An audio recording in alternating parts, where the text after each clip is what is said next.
દર્શક મિત્રો નમસ્કાર। આજે અમે આવ્યા છીએ જૂના વાઘણિયા, જેને કહેવાય કે એક પવિત્ર ધામ છે। એક સારી વિચારધારા ઉપર આખો સંસ્થા ચાલી રહી છે। ગૌશાળાનું પણ સંચાલન કરી રહ્યા છે, સમૂહ લગ્નનું પણ સંચાલન કરી રહ્યા છે, રામાપીરના આખ્યાનું પણ સંચાલન કરી રહ્યા છે। આજે જેને કહેવાય કે વર્ષનો 1/1/2026 એટલે નવલો દિવસ છે અંગ્રેજી મહિનાનો, પણ આજે એક વાઘણીની અંદર એક હરખની હેલી છે, એક સમૂહ લગ્ન થવા જઈ રહ્યા છે। દીકરીના પપ્પાને પણ એક આનંદ છે, દીકરાના પપ્પા મમ્મીને પણ આનંદ છે। એક સમૂહ એવો સરસ જોડાયેલો છે કે આજે હૈયું એક આનંદ વ્યક્ત કરી રહ્યા છે, લગ્ન ગીત ગાઈ રહ્યા છે, ખૂબ સુંદર વાતાવરણ છે। તો આજે જે જસા ભગત એને આ જીવનના અમૂલ્ય દિવસો એમ કે એમણે સેવાકીય પ્રવૃત્તિમાં ગાળેલા છે કે મારે દીકરીને પરણાવી છે, મારા દીકરાને પરણાવવો છે, સતત ને સતત ચિંતા કરતા હોય છે કે આટલા લોકોને જમાડવા છે, મારે દીકરીને આ કરિયાવર દેવું છે।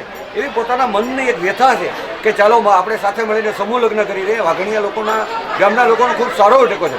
બાપુ, આજે આપ સમૂહ લગ્ન કરવા જઈ રહ્યા છો તો આપ કેવો આનંદ વ્યક્ત કરો છો? આજે તમે દીકરીના બાપ તરીકેની ભૂમિકા ભજવી રહ્યા છો, દીકરાના બાપ તરીકેની ભૂમિકા ભજવી રહ્યા છો, શું કહેશો? આજે મને અંગ્રેજી મહિનાનો પહેલો દિવસ છે અને આજે અમે 16 વર્ષ થયા, 16 સમૂહ લગ્ન કર્યા છે અને 5 સુધી 550 આવવું છે। 19 વર્ષ થયા જગ્યાની સ્થાપના કરી, ગામનો સપોર્ટ, ગામનો સહકાર, રામા મંડળ, સુરતમાં રામા મંડળ બધાનો સપોર્ટથી આ કાર્ય કરી રહ્યા છીએ। બિલકુલ। હાલ મનોને 16મો સમૂહ લગ્ન કરવા જઈ રહ્યા છે, તો અત્યાર સુધીમાં કેટલી દીકરા પણ એવા છે? સામાન્ય રીતે અંદાજિત સંખ્યા, અને જે આપણો એક માનવ તરીકેનો જે જીવન, અમૂલ્ય જીવન મળ્યું છે, તો કેવો મનની અંદર હરખ વ્યક્ત કરો કે આજે મેં આટલી દીકરીને ભણાવી, એવો એક ગર્વ અનુભવો? 500 ની આજુબાજુની દીકરી પણ બરાબર। મારા સમૂહ લગ્ન સુરતમાં પણ થાય, સુરતનું મંડળ વાળો બહુ સારો આનંદ છે। બિલકુલ। હાલ મનોને સૌરાષ્ટ્રની અંદર એક જૂનું વાઘણિયા એટલે કે હિન્દવાપીર આશ્રમને રામાપીર ભગવાનનું ખૂબ જ એમ કે આસ્થા છે, તો અહીંયા એમ કે રણુજાના દર્શન થાય, રામાપીરના દર્શન થાય, અને જે મનોને યુવાનો એક સારું એવું આખ્યાન કરી રહ્યા છે, અને એક રામાપીરનો એક એના સંદેશા કે એના વિચારો કે બેન સગુણાના વિચારો એ સમયમાં હતા, તો આજે જૂના વાઘણિયાની અંદર રણુજા જેવું વાતાવરણ છે, તો શું આપ કહેશો? આજે રામદેવજી થઈ ગયા 550-600 વર્ષ થયા અને એની જીવન લીલા કરી ગયા, પ્રગટ પરસા પૂરી ગયા, એના નામની તાકાતથી અમે આ બધું કરી રહ્યા છીએ, એના નામના આધારેથી અમે આ સંચાલન ચલાવી રહ્યા છીએ, પ્રગટ પરસા પૂરી। બિલકુલ। પછી આપ ગૌશાળા પણ ચલાવી રહ્યા છો, લૂલી લંગડી ગાયો છે, તો એ વિશે મનોને લોકોમાં એક હોય કે ભાઈ મારે એક મકર સંક્રાંતિ આવે છે તો મારે ક્યાંક દાન પુણ્ય દેવું છે, તો લોકોને શું સંદેશો આપશે કે કેટલી ગાયોનું અહીંયા સંચાલન ચાલી રહ્યું છે, જેને કહેવાય કે લૂલી લંગડી ગાયો, બીમાર ગાયો, તો મકર સંક્રાંતિમાં લોકો પુણ્યદાન કરતા હોય, તો લોકોને શું સંદેશો આપશે? લોકોને એ કે અમે અહીંયા રખડતી બીમાર જે કંઈ ગાવું હોય એમાં 550 ગાવું હોય, કોઈ બીમાર હોય, કોઈ લૂલી લંગડી, અપંગ, ગરમી કાઢેલી, એ ગાયોની અમે સેવા કરી છે ગામના સપોર્ટથી। બિલકુલ।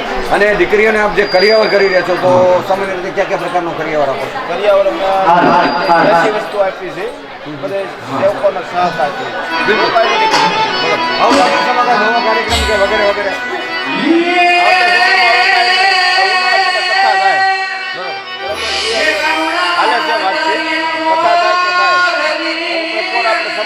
ભાદરવા મહિનામાં 3 દિવસનો મેળો હોય, નોંધ દર્શનને 11 દર્શક મિત્રો, આજે જસા ભગતના સાક્ષાત દર્શન અમને કરાવ્યા। એ સતત ને સતત જૂના વાઘણિયા કુકાવાવ બગસરાના લોકોની ચિંતા કરતા હોય છે કે દીકરીવાળા હતો મૂંઝામાં હું બેઠો છું, એટલે સમૂહ લગ્નમાં દીકરીને સારામાં સારું કરિયાવર કરવામાં આવે છે, અને આજે હજારોની એમ કે 10 થી 15,000 લોકોની મેદની તમને આજે જોવા મળે એ મેદની છે, અને સારો કાર્યક્રમ થઈ રહ્યો છે, અને 16મું લગ્ન સફળ થવા જઈ રહ્યું છે। એમ્બલ ટીવીની મનોજ ચાંદાણી, જૂના વાઘણિયા।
ત્યાં સોના પૈસાની વ્યવસ્થા રાખેલ છે.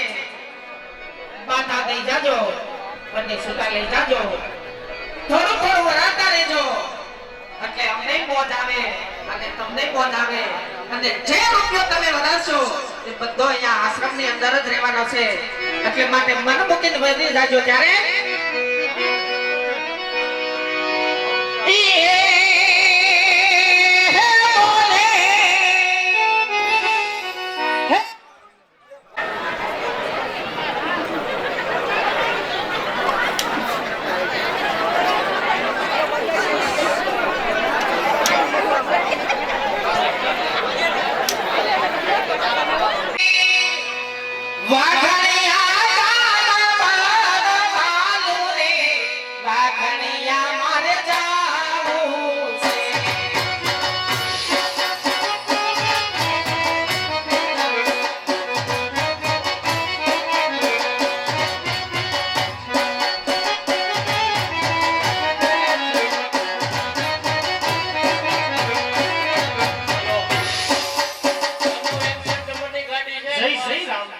સન્નો 61 નંબરની ગાડી બહાર નીકળ્યો.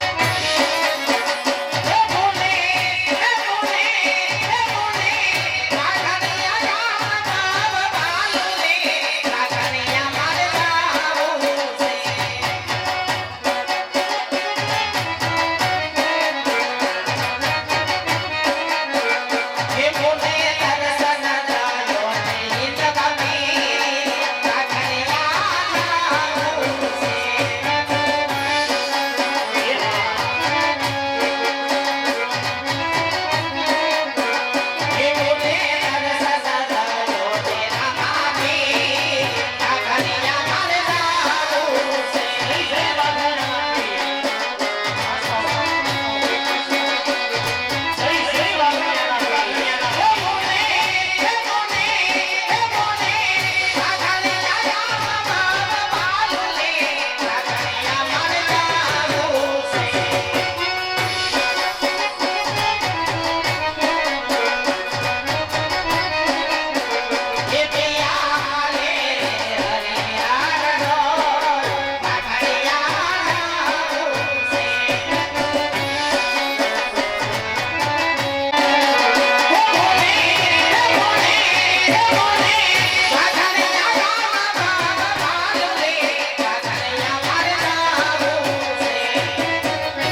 ચાલે